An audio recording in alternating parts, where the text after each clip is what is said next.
চাঁদ, নেবিউলা বা গ্রহের ছবি তুলতে আমাদের শত শত বা অনেক সময় হাজার হাজার ছবি নিতে হয়, কিন্তু সেটা কেন? হাই, আমার নাম জুবাইর, আমি মহাকাশের ছবি তুলি। আজকে আমি একটা 8 ইঞ্চি স্মিট ক্যাসাগ্রেইন টেলিস্কোপ দিয়ে চাঁদের ছবি তুলছি।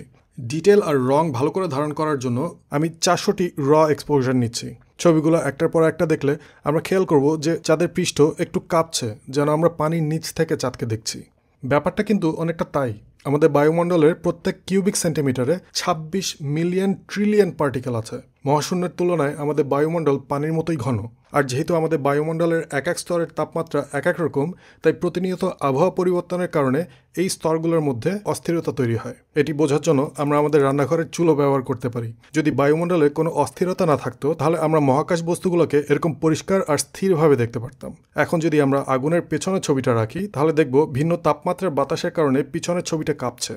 বায়ুমণ্ডলের এই নড়চড় দূর করতেই আমরা মহাকাশের এত এত ছবি নেই। ছবিগুলো যখন সফটওয়্যারের মাধ্যমে একত্র করা হয়, তখন সব তারতম্যগুলো অ্যাভারেজ আউট হয়ে যায় আর আমরা একটা পরিষ্কার ছবি দেখতে পাই। আজকের ছবিটি কেমন লাগলো জানাবেন, আর ভালো লাগলে ভিডিওটা শেয়ার করবেন। দেখা হবে শীঘ্রই। ততদিন আপনার আকাশ আর মন দুটোই থাকুক পরিষ্কার।